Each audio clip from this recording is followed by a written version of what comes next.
I'm Dan Dures, look after customer success and partnering at TransparentChoice. We are a software provider with a focus for some years now on prioritization, and latterly as prioritization, how prioritization can drive ROI with better portfolio management. So if you're here to improve your portfolio performance and you realize prioritization is the way to do that, then you are in the right place, because we are privileged to have Mr. Mike Hannan with us, expert in the field, friend of the company, longtime collaborator and partner. Mike is going to, well, you know what, Mike, you tell us what you're here to do, because you'll say it better than me. Yeah, so I'm Mike Hannan. I've been doing this project portfolio stuff a long time. What I'm going to share with you today is a mix of as Dan said, hopefully clever stuff, but also some stories of humility and how I had to learn some things the hard way, which ultimately is a great way to get to an even better solution, right? So if you're not familiar with this story of Goldilocks, it's basically what do you call it? A fairy tale or a child's fable or something like that? Fairy tale, or yeah, I think so. Where there's a little girl that was being threatened by 3 bears or something. Now I'm goofing it up, aren't I? Anyway, the point is the porridge was either too hot, too cold, or just right. And everything was either too little, too much, or just right. And it was really hard to find the just right. And so there's a similar story here that we'll share today about how to boost project portfolio performance. Okay, so let's dive into it. So it all starts with a dilemma. When I was a project portfolio guy in the hot seat and I was under pressure to drive up performance, this was my belief. I needed a complex project portfolio management tool. I needed it implemented well. I needed it loaded with good plans and all sorts of other data that took quite some time. Got to get everything properly prioritized, which of course AHP and TransparentChoice are experts in. I didn't know anything about that from my PPM tool anyway yet. And of course we have to keep it updated, and we have to have everyone submitting timesheets, hitting the right project charge codes, or else all our data is going to be off. And so spent a whole bunch of time trying to figure out how to get that working. And ultimately it did work, but boy, was it a heavy lift. And it never really was quite as useful as was promised. By the way, with the advent of scaled agile tools or agile at scale solutions, I think some of this got a bit simplified. For example, a lot of them don't even bother with timesheets and project charge codes. They just have dedicated teams, and we know how much people cost against their 100% full-time salary against just a single project. So, okay, fine, but still way overcomplicated if you ask me. So on the other side, when I got to work in a smaller organization, a bit more in startup mode, or maybe early scale-up mode, we didn't need any of that, right? A few simple rules of thumb. Hey, what really drives our cadence around here? Let's get this machine humming, and let's make sure I understand when we hit some glitches or stumbles along the way so we can fix it.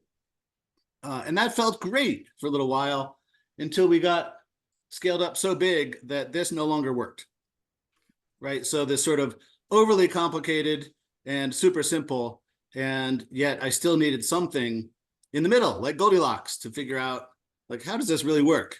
So I figured there must be a better way. So some years ago, I stumbled across what I thought was a better way. Before I dive into all that, I want to make you all a promise. You're investing the most valuable thing you have with us today, which is your time. So the least I could do is promise to make it worthwhile. I want to give you Goldilocks, right? Share a way to marry the speed and simplicity of the intuitive approach with the power and scale of the complex PPM approach. Why? So that any leader of any portfolio of any size can drive up their performance with just basic intuition and a modest investment in time. I think it could even be done in a matter of just a few hours. But some things might need to be refined over time. So yeah, just basic intuition and a modest investment in time. I'm very excited to get to that, and I promise I will by the end of the session. So let's start with a key concept. I'm curious if folks want to pop in the chat if any of you have ever seen either this special kind of traffic light or this thing from fluid dynamics called a flow density curve. Take a moment to pop in the chat. If there's any fluid dynamics experts out there, or traffic engineers, perhaps.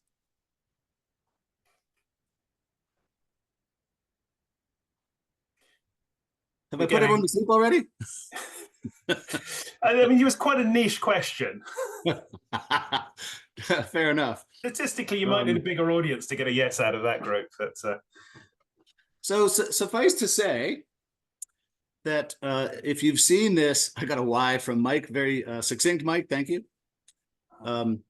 If you've seen this traffic light, you can recognize it's not really the normal kind that tells you to stop and go in an intersection, but it's on an on-ramp to a highway or a freeway or main thoroughfare. And the idea here is we want to limit the congestion so that things can flow well.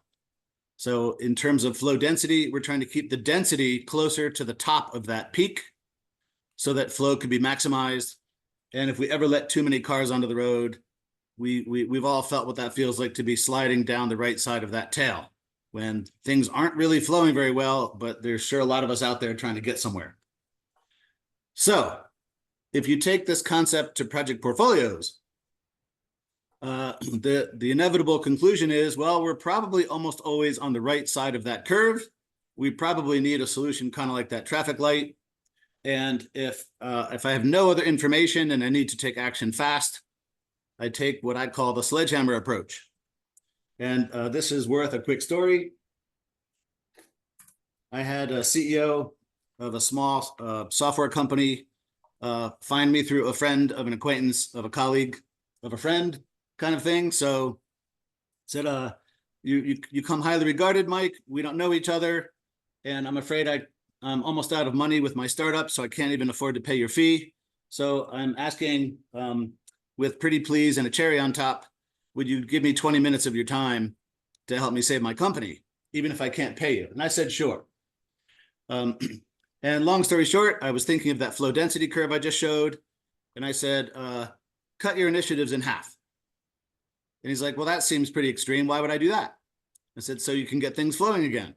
He goes, how do you know things aren't flowing? I said, I don't. I just met you. But you said your company's in dire straits and you need one piece of advice you can implement today that might help. So that's all I can give you. And he goes, well, how do you know it's half and not 20% or 80% or some other number? I said, well, I don't. I don't know anything about you or your company other than you're desperate and you're willing to try anything and you can't afford me. So this is the best I can give you. It's my sledgehammer, right? And long story short, he went and tried it. It turns out he did have, it was only maybe 5 or 6 initiatives that were all designed to kind of get him to the next level and leapfrog his primary competitor. But truth be told, he would have been much better served to do something a bit more minimal first. Even if the value proposition is nowhere near as strong, it's at least some way to start the revenue engine humming. And if you could just flow that to market first and get something going. So a lot of us have heard of all this with lean and minimum viable products and such.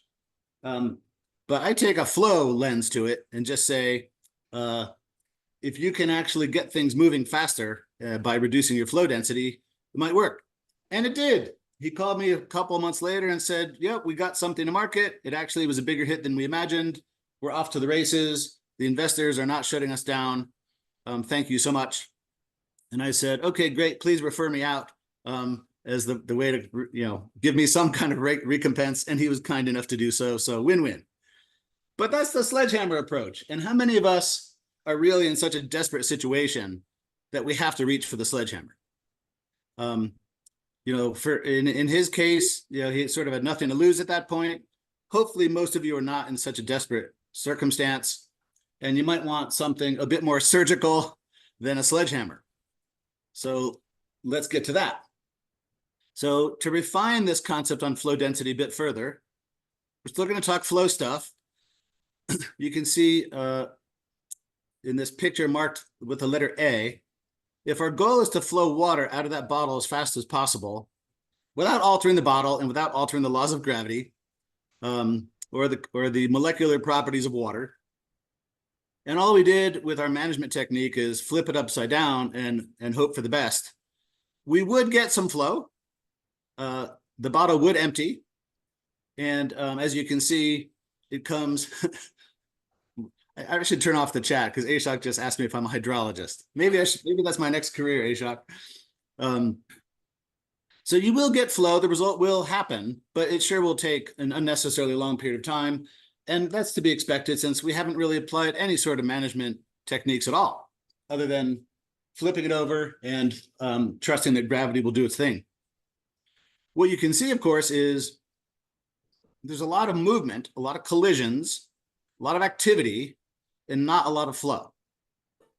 So similar to the flow density curve, we're kind of on the far right tail because of the bottleneck. So if I were to ask you all, in fact, if anyone wants to pop in the chat, a better way to do this, I'll give it all a moment.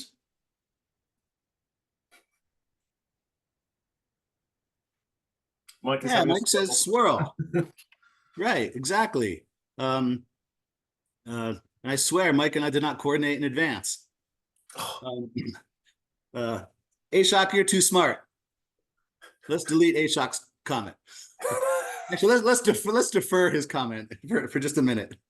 And yeah, let the air in, right? So the key is we have this scarce resource called the bottleneck that has to let air in at the same time water is coming out if we want better flow.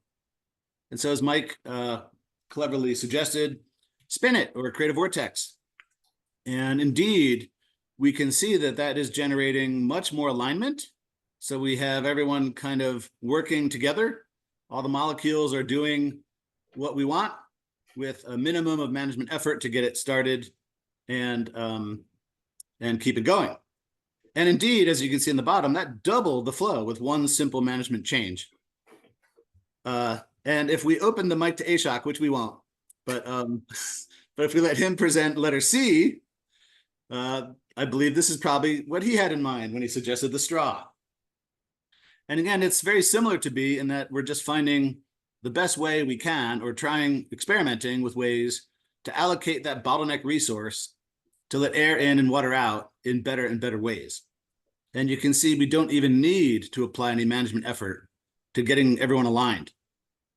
We just trust that with gravity and a clever engineered solution that's also quite simple, right, in the form of a straw, that we can allocate that bottleneck more effectively and get even better flow. And as you can see, it doubled again. So might this take us beyond the sledgehammer to something a bit more fine-tuned? Yes, and so I learned about this thing called staggering, probably too late in my career. I wish I'd learned it many, many years earlier. But nonetheless, the simple concept, which if you're a veteran of Transparent Choice webinars, or you've heard me speak before, you might find some of this familiar. I promise not much of this is going to be repetitive, just enough to get the concept across if you have not seen it. So the notion is if we have a project and we got some resources and those resources have some area of specialization, then we might have this kind of approach where we can reliably knock out this project in 7 weeks with sort of a simple handoff scheme. Certainly you could apply a cross-functional team approach here as well. But in my mind, all that would do would sort of blur the lines between A, B, and C. The handoffs might not be as hard, and that's fine. If we can collaborate and achieve a 7-week result with 3 types of experts, wonderful. The question is, what if we have 3 projects, not just one, and no additional resources to handle them? Well, if we apply the notion of the sooner we start, the sooner we finish, we'll just try and get everything started right away. And as you can see, even if this dilution of focus from a focused 2-week task for resource A up here to a diluted focus approach here where they're jumping around, I'm still assuming it'll only take them 2 weeks, even though common sense tells us diluted focus will delay us much more than that. So even if our diluted focus does not delay us at all, we can see that we have sort of built-in delays here. And everyone's highly utilized. If you kind of expand this out well into the future, everyone's fully busy all the time. And if you were the portfolio manager of this portfolio and I was the one funding it, and I came to you and said, give me more completed projects, please, within 17 weeks, you would say, give me more resources. And as properly trained project managers, that's indeed what I did for the early part of my career. And it got me promoted and it worked. And I would usually get more resources, right? But then I learned there might be a better way. If you compare the simultaneous to if we were to stagger according to the bottleneck, which in this case, the bottleneck resource is resource B, it's almost like sticking a straw into the bottle, right? Because without any additional resources, we get 4 projects in, and the first one to get kicked off finishes far, far earlier than up above. So we get to cash that in, whether it's in revenue or other impact terms. And we can actually get more projects done without more resources. And oddly, as shown in the bottom, or counterintuitively, 2/3 of our resource pool is 1/3 idle. How could that be? So one key thing here is you have to have these projects prioritized properly, which is why I turned to TransparentChoice some years ago. I had heard of the analytic hierarchy process that they are experts in and have great software solutions for, and thought, great, well, my clients are having a hard time keeping their priorities straight. Therefore, the staggering thing won't work so well. Let's get TransparentChoice into the mix to help solve that problem. Great. So sounds awesome. I thought I'd found pretty effective path forward to the challenge of boosting project portfolio performance. I went into business as a consultant for it and a coach. And in some cases, I would run games like this, right? This gamified simulation showing that just in playing a silly game, they can get this much more done. And if you were to extrapolate beyond project 4 on the top there to 5, 6, 7, 8, 9, you would basically get 9 done in the same time as you got 3 done. So that's a triple, right? A 3x. So wow, it's simpler. It's way faster. It's kind of like the straw in the bottleneck. Wonderful. Problem solved, right?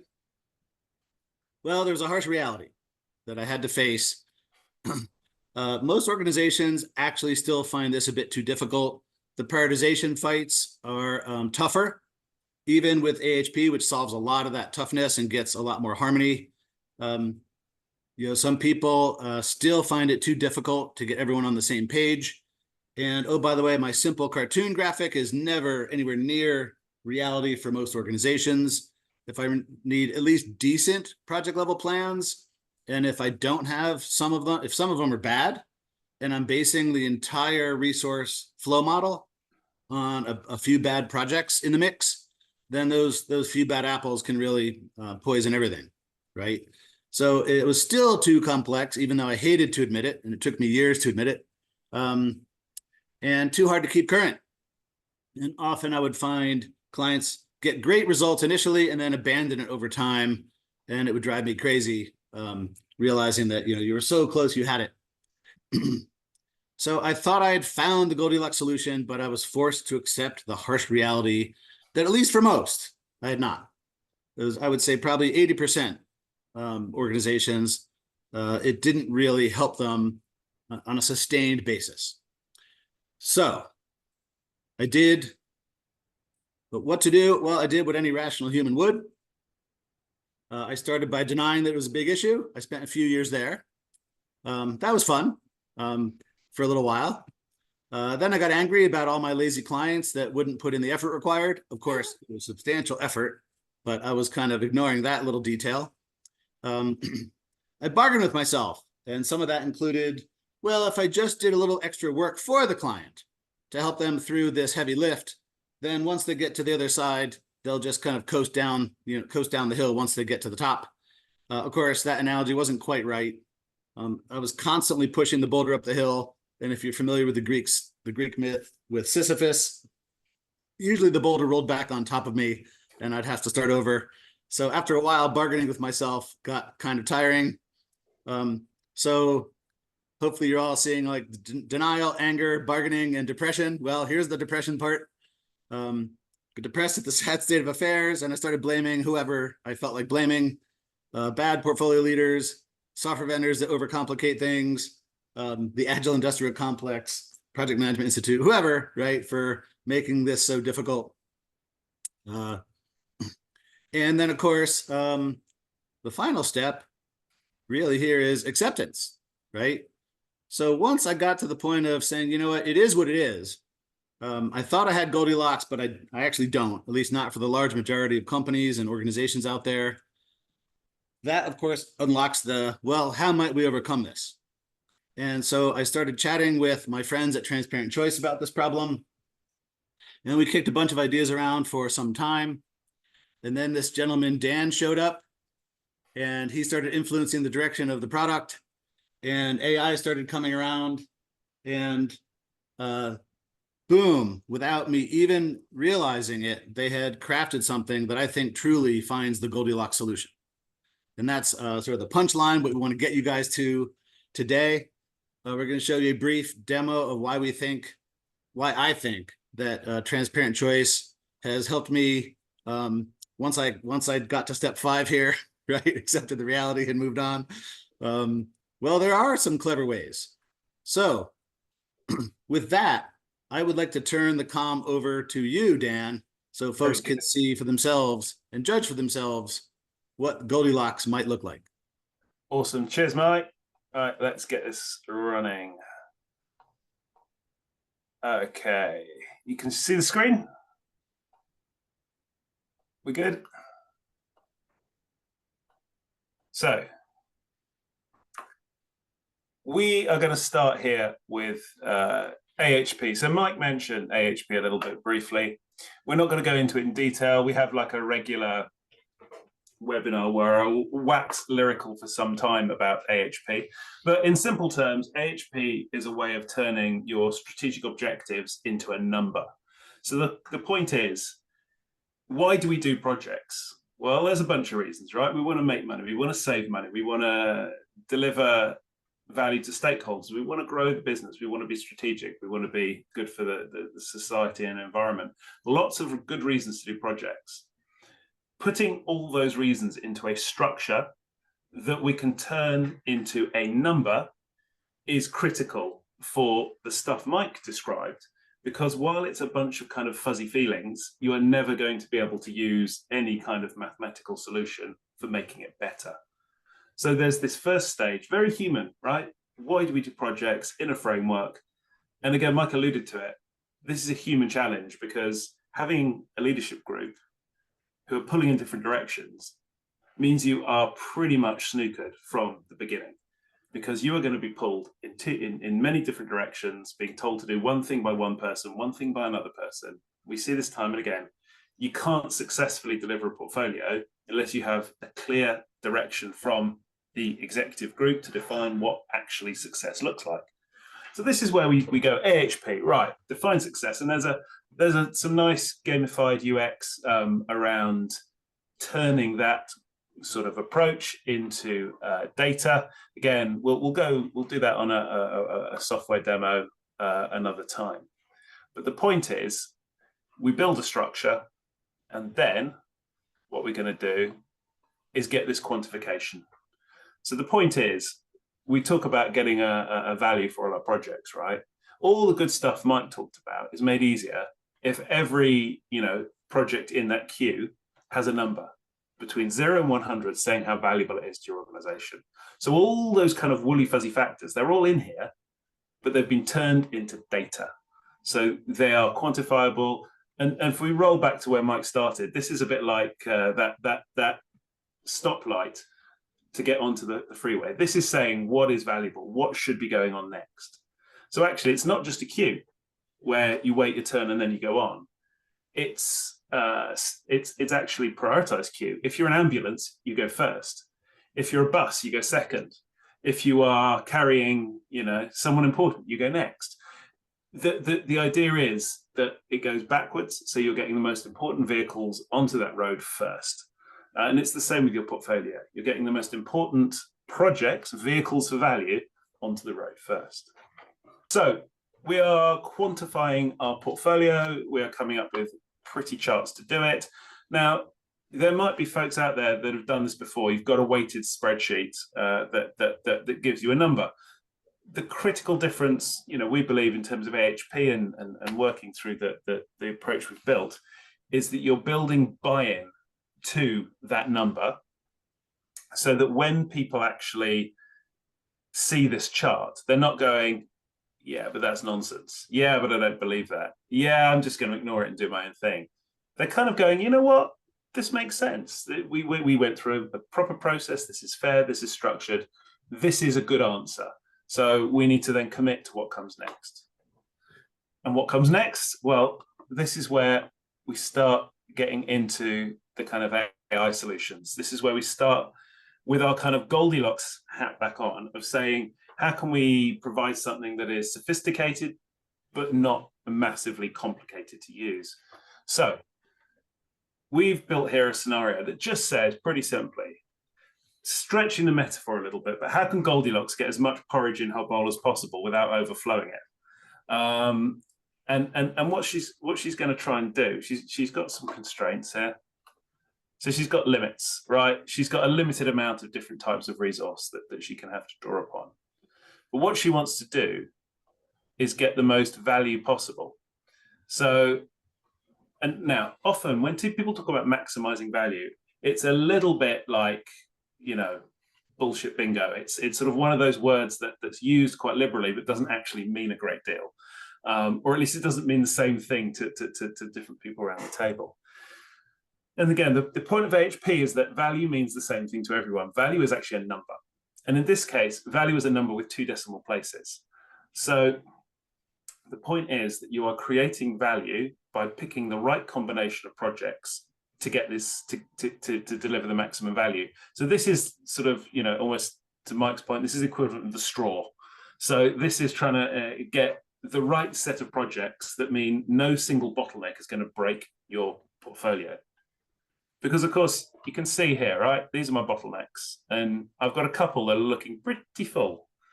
Okay, that's fine. We can work around those. We can respect that in our delivery cycle, or 3 that are pretty full. But the point is, normally they would be more than full. And obviously, graphically, you'd struggle to represent that on a pie chart. But we all know the reality. If that is 120% full, everything is going to start to fall apart, because all of a sudden you're going to ruin your flow. Even before you started, you're going to ruin your flow, because someone is going to drop it, and they're not going to drop it because they're incompetent. They're going to drop it because they've got too many projects. So we have to have a car park. We have to reject some projects. And having the honesty to say we're not doing everything, but I think is critical in terms of being able to deliver value from your portfolio. So, and I think, as I say, all this, there's an AI component to this, which is effectively, the algorithm will help you pick the right project, click the button, apply constraints, and you're getting really quick scenarios stood up in seconds. So you can start to sort of play with the parameters. Maybe you're able to do some wiggle room around these constraints. And hey, Dan, real quick. Yeah. For folks that might already be familiar with good prioritization techniques, such as AHP or whatever, this may not look quite new yet, but the punchline's coming. So stay engaged, everyone. This is the part I'm super excited about. Is that what your way of saying hurry up? But yeah, so this is. We have plenty of time. I'm just, This is newish for us, but we're trying to sort of, as I said, make it really easy to then take all that sort of data goodness and turn it into actions. The so what from prioritization. Because the theme with this, that we've, the journey we've been on with prioritization says, actually, adding value is, prioritization is the right thing to do. I think we can all feel that, but actually plugging it in, making it deliver value is critical in terms of turning the potential into ROI. So yeah, punchline, right. So we have built some of these we've optimized our backlogs, and maybe we've done this across a couple different portfolios. So we've got, a classic sort of setup here. We've got the business and we've got IT backlog. So value means different things for those different folks, but they both deliver value in their own way. And they've both optimized what they think they can get done in their own way. And we can have different scenarios where one gets more than the other. But let's build this base case out, divide up those constraints, and actually then bring it back together and say, right, we're not going to get all this done. We can't get all this done at once. And we've got to do some of that kind of staggering goodness that Mike took us through in the beginning. So yes, we've got our list, but actually what we want to do is we want to do some AI. So I'm pressing the button live, which it's a bit like working with children and animals. You should never work with live algorithms. But I did it anyway because, I'm creative. Here we go. It works. So we've just analyzed 147,000 different permutations in terms of how we can put the Lego set together. It's come up with a bunch of different ones that work, and it's given us the favorite. And it's just dropped it here into a simple kind of graphical view that says, look, you gave me all these projects. I'm telling you when to start them. I'm telling you when they'll finish. And this is going to then give you that staggered straw up the bottle type return, because what you're able to do is say, look, you can start these ones now, but don't start these ones. So you've got your optimized portfolio, but it's not going to be bang, everyone starts the race together. So this is a bit like, imagine, I think of this as like a marathon or something. You don't want the elite runners stuck behind, the guy wearing a novelty outfit. And you don't want everyone just trampling each other, starting at the same time. You want them to go off in reasonably manageable little cohorts, so they can actually, run as fast as they can run. And the upshot of this is that you can then feed this into your Microsoft delivery, your Asana, your PPM, whatever it is that's your Goldilocks solution for managing projects, and crack on and do it. And you can iterate. So as reality changes, you can update your plans, update your schedules, and go around the cycle again. And because it's driven algorithmically, this is not a complicated, exercise where it takes you ages to do this balancing. You are pushing the button, getting the outcome, and working with that. And what we're actually sort of working on right now is also then making this almost like a kind of scenario-based approach. So I think I alluded to it here. We've got different scenarios built in. So it's not just about saying, here's the best answer we can come up with. It's about providing your executives with choice.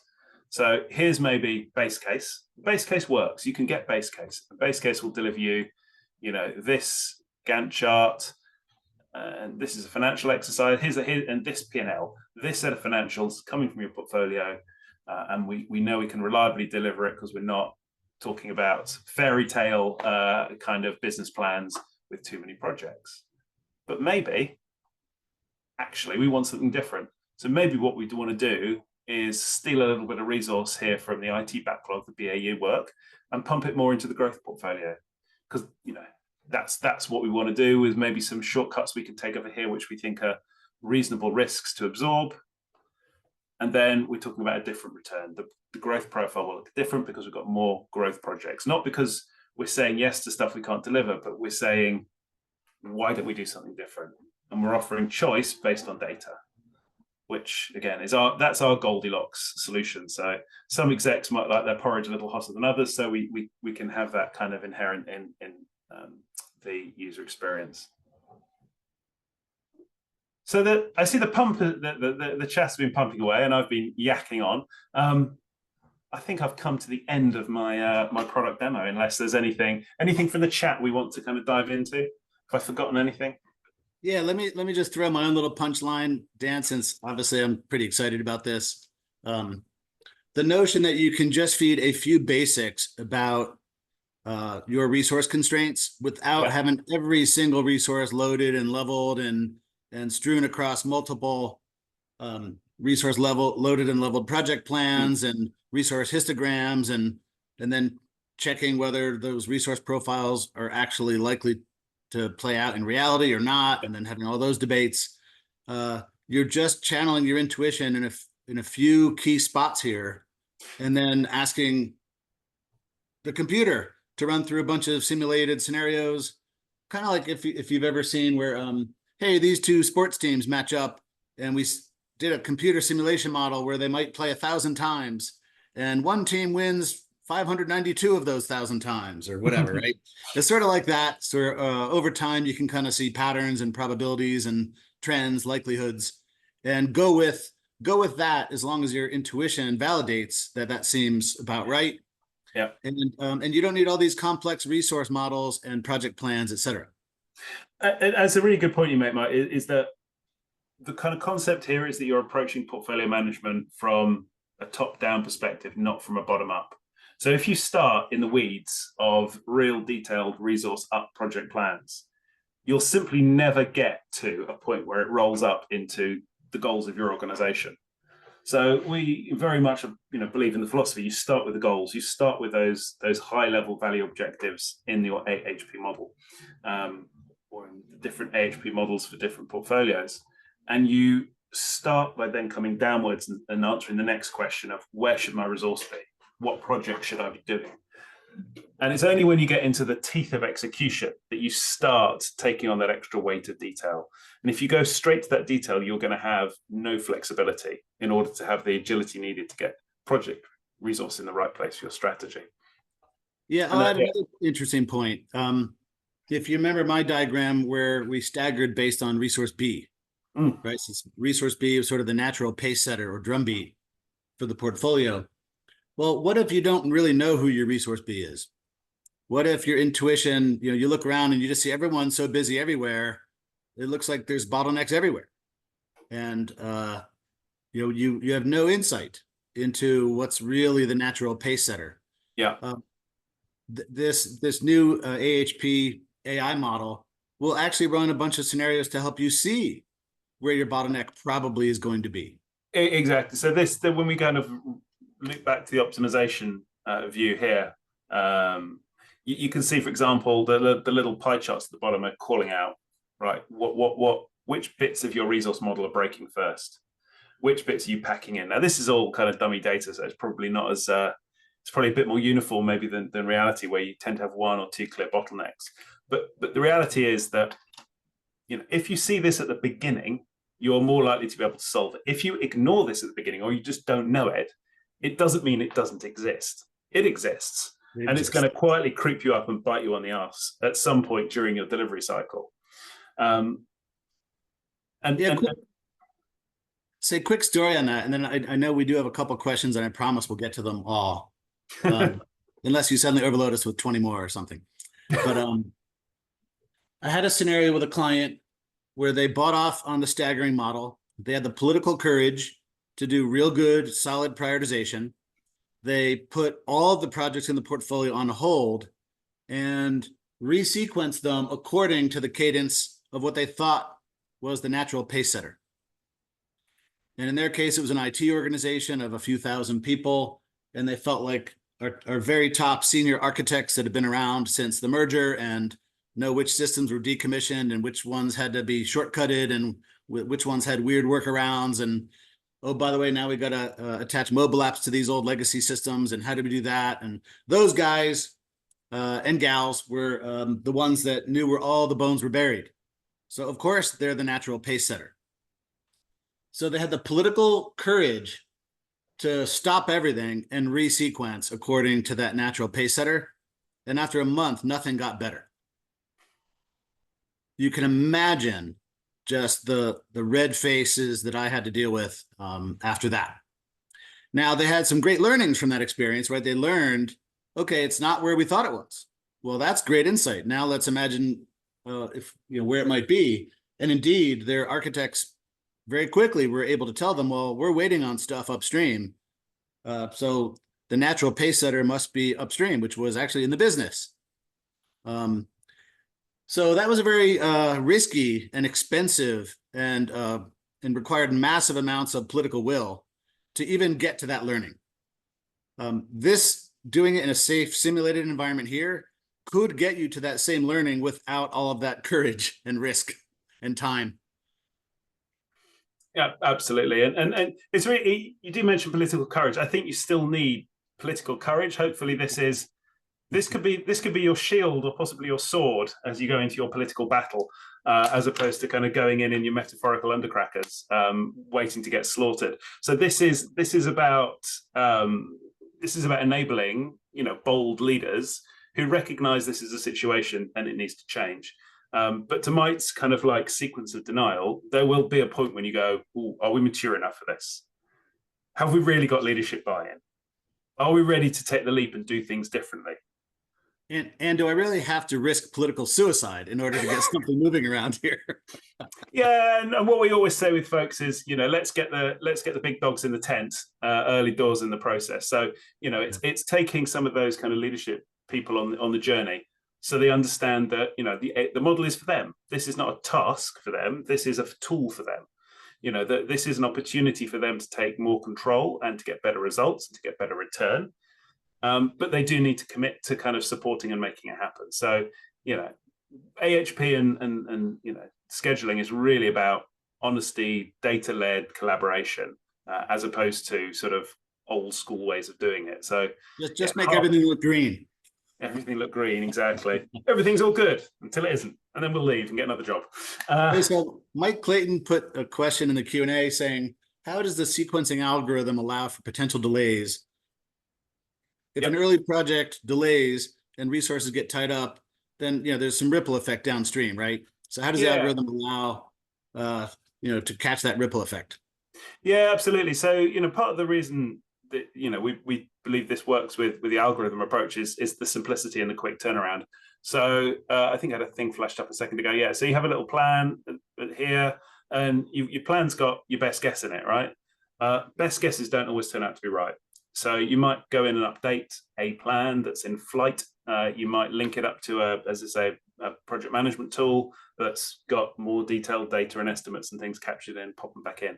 So you can have that kind of constant refresh cycle that just says, okay, let's change these estimates because we've got a slightly different set of data. Press the button again. Okay, maybe these 3 projects are going to have to move back a little bit to make way for this one. And also then having that kind of governance cadence that sits on top. And at some point, just says from time to time, hang on a minute, this project's now twice as expensive in terms of time. Hang on a minute, maybe actually we'll challenge some of the benefits of this project because they've moved as well. So again, it's political honesty saying, actually, maybe mathematically, this project isn't a great choice anymore. And we need to kind of rerun that prioritization process and say, we're prepared to say, the cost remaining versus the benefits expected no longer makes sense. Hey, so let me add on to that, Dan, that, if you imagine the scenario I painted earlier where we were juggling multiple projects at the same time and everyone was jumping from project to project mid-task. If you're trying to understand the ripple effect of a delay on one of those projects, you have a pretty simple answer. It will delay everything, right? And of course, that's not a great outcome. If you imagine the same scenario in the staggered model and the project that I have my pace setting resources working on get stuck and it's going to take a week or 2 longer than we thought. Well, we can easily see the ripple effect of that, right? We know we have to reschedule the staggered starts for a week or 2 later for the next projects. Similarly, if Murphy does not show up and things go better than we imagine, oh man, we're set to finish sooner. Maybe we should tee up the next project start a bit earlier. And, we often hear executives ask to push things to the left. Can we please start things earlier? And the result is a traffic jam, right? They're shoving more work onto the system before it's ready. And we're on the wrong part of that flow density curve again. Well, the staggered model can give us a way to push things to the left without destabilizing our system. And so this model that Dan is showing helps you see all of those things pretty readily. And yeah, you're alluding to another part of the solution. We've not got into massive detail, but the concept of buffering that says, again, when we do our resource allocation, particularly if we've identified our bottlenecks, we might be more cautious about buffer and having some kind of holdback. So we want to have a little bit more buffer around the one we know is a bottleneck. So if something does go wrong, then we are more adaptable to respond to it. So you sound like a theory of constraints expert, Dan. That's because I'm an expert in sounding good with a small amount of knowledge. But no, I've just listened to you before, Mike. So we got another let's see. It's Stephen Jenner. How is Mike's point about a few poor project schedules mucking things up addressed? So I imagine, in fact, let's imagine, Stephen, you're like the worst case scenario. Let's imagine we had schedules that looked like it was gonna take just a couple of months, simple little projects, don't even need any of our scarce bottleneck resources on it, no big deal. And in reality, is 10 times more complex than we imagined. We completely goofed the scheduling and the resourcing. How might this solution help us, Dan? Yeah, so I think we alluded to it before. One is that kind of governance cycle that sits on top and just says, as the data updates, the value for money updates, right? So there will be a point where that benchmark affordability just drops. So you need to always keep an eye on, actually, is this delivering value threshold? And it's value based on the value and the cost as a combination of data points. So value for money should be a benchmark. If you're below it, then maybe it's not worth doing anymore. I hadn't even pondered that aspect, because if we're really struggling with this project that surprised us somehow with how much more complex it was, it's quite possible that the additional complexity, time, and cost and resourcing fundamentally alter the value proposition of that project in the first place. Oh, yeah. And so often we're just blindly going, like, well, it was approved, it was funded. Yeah. Everyone wants this project done. It was prioritized number 8 or whatever. Well, maybe it's time to reprioritize. Yeah, and especially if it's a bad apple, let's get it out of the barrel. Exactly. I mean, prioritization should be a threshold for value. It shouldn't be a gate, a gate you go through and then never to see it again. Thank God my business case got signed off. Well, hey, let's get spending. Cool. So Ian asks, what minimum project delivery capacity data do you need to feed into this system? As in, how simple can we get? So very simple. This is my favorite part, by the way. Simple, yes. Look, so at the end of the day, you just need sort of to know the project's value. The project value. If you work with Mike, you'll have 4 criteria, and you'll be done by lunchtime. I've had clients that like a few more criteria and a bit more detail. Both are good. In terms of the kind of modeling data, it's really about how many bottlenecks you've got, how many resource pots you want to work with. We don't work with kind of looking at what Jeff from the data team is going to be doing in 4 weeks on Thursday. This is about looking at high-level bottlenecks, potential kind of landmines in the plan. So it might be 3, it might be 4, 5, 6. There's not a particular number.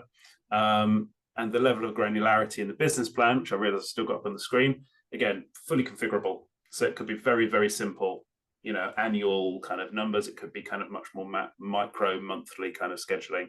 Just depends on, yeah. In fact, I think that one of the early versions, you guys had shown me, you basically can slot a number of person months.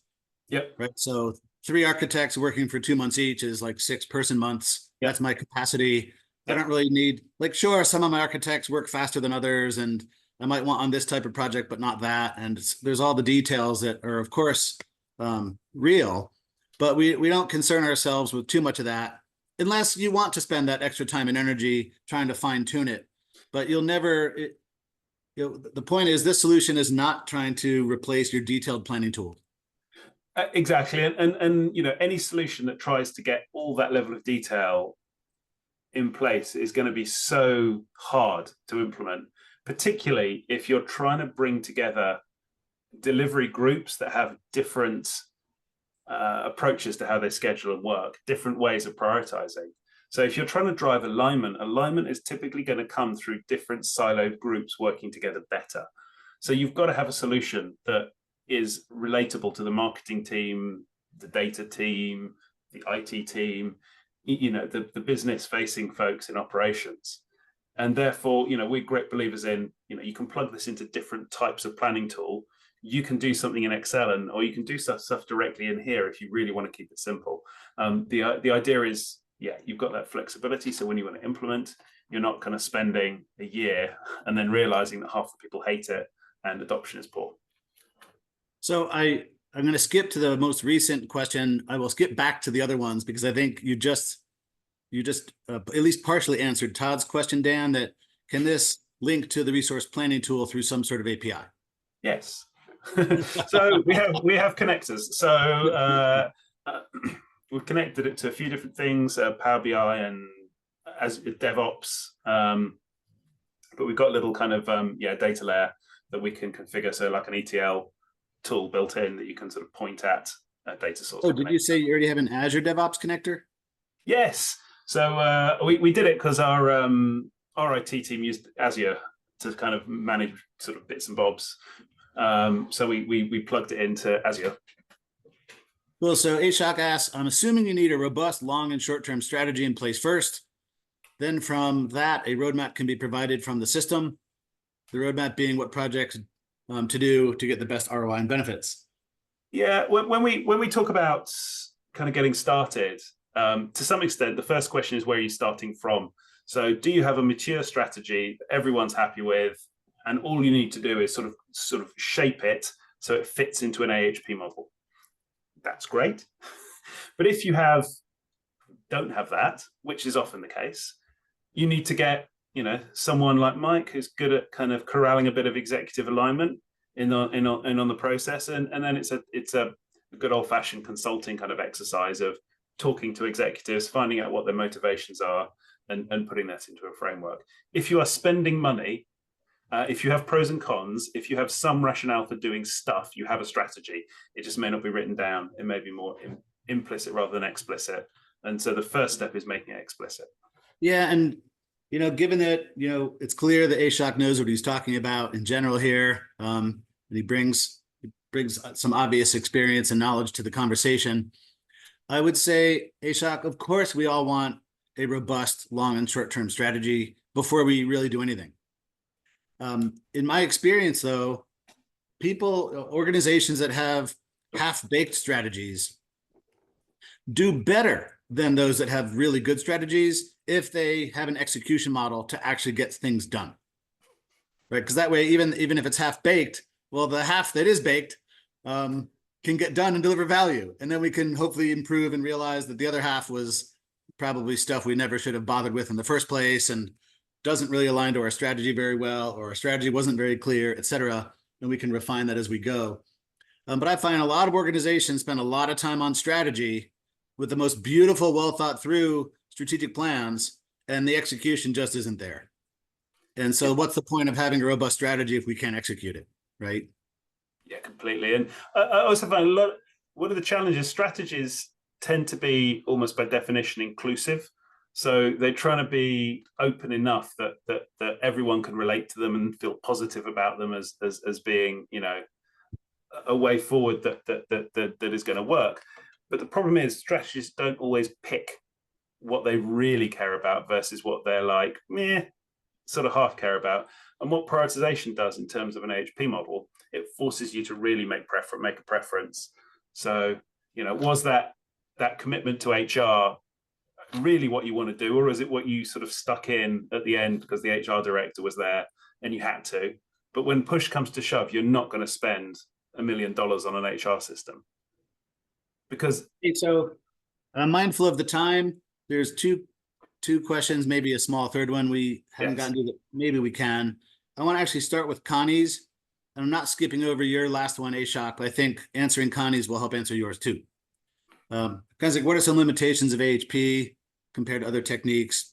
In the interest of time, I'll give you the short answer, Connie, that the real solution isn't about all the detailed calculations that give you the exact weighted criteria or criteria weightings against which project candidates should be judged, although that is a benefit of AHP. It's does it trigger the right healthy conversations among people that have genuinely divergent points of view? And does it encourage the diversity of viewpoints as we try to come up with a single harmonized approach, right? Are all voices actually heard if they're in the room in the first place and we want to hear them, right? And too many other techniques fall down in this basic human element, right? So again, with more time or maybe some other webinars, Dan, we can answer in a bit more detail. But I think there's also anything you want to add? Absolutely. So we can send out. We've got a blog on that. We can send it out for those who want some homework. But at its simplest level, the easiest way to make a decision is an old piece of technology called the magic 8-ball, right? You can shake that bad boy and it'll tell you the answer straight away. Now it's complete nonsense, but you'll make a decision. It's easy, but it's rubbish. And you know, so what we're trying to do is move the world forward. So it's not going for necessarily the simplest way to make a decision, but it's actually the most effective. And you're exactly right, Mike. Effective decisions come from people. They come from people working together.